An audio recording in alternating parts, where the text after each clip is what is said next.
Today we were doing a linguistic flashcard making activity, and we were working on prepositions. So I printed out a little chart which depicts on, in, under, by, and with. And the student that I tutored, he chose 3 of these 4 prepositions to tackle. He chose with, he chose on, and he chose in. And he was looking at these just to make sure he understood the physical representation of these 3 prepositions.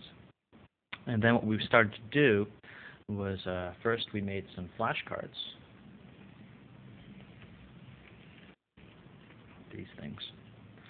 And of course you need to draw pictures. Yeah, that's the most important thing, just like this, right? And after we made the flashcards, we began reading this book, High School Musical 3. And what I wanted him to do was to find, while we were reading, examples of this particular preposition usage in the book. And so we managed to do it, and he copied this sentence. Jason was waiting for him at the foot of the stairs, wearing a t-shirt with the word Jason plus Martha equals prom printed on the front. And but unfortunately, he really didn't comprehend this sentence. So we decided to skip this. I think we concluded that maybe what's going on here in this book, there's just too much of a cultural difference. Him being a Hong Kong person, and perhaps there's just too much abstraction here as well. Your choice. Can I see your first card? We play with 3 dice. Okay, good. So we decided that this perhaps was inappropriate as an authentic text.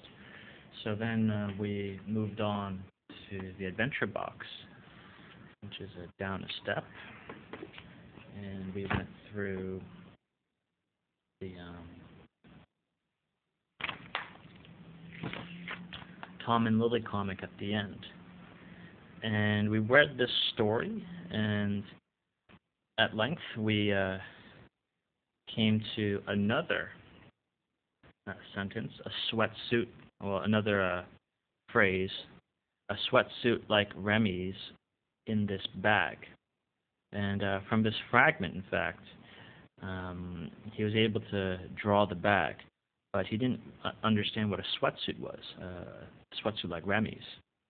So in fact, he actually drew dirty laundry instead of a Remy sweatsuit. So I guess, doing this flashcard making activity, this linguistic scavenger hunt, using these authentic texts, just proved a bit too difficult this time around. So what we did instead, we switched gears and we started playing this board game, Ngan Meng Sao Fai, Figurix. And as he was explaining the instructions to me, as I haven't played this game before, that's when I got him to write down what he was saying.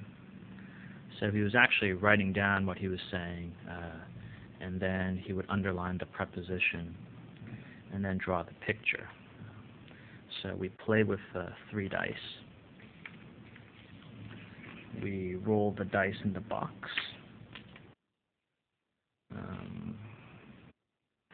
Put the chips on the photo.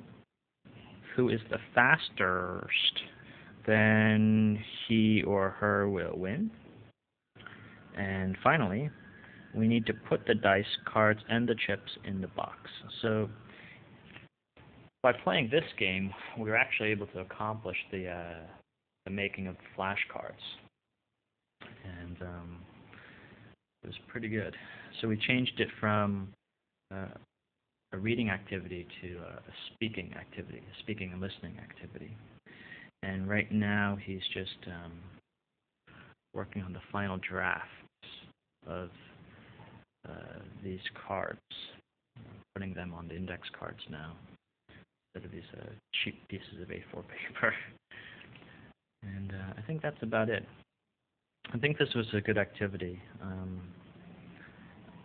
Next week we might try to actually tackle the texts again to see if he can kind of understand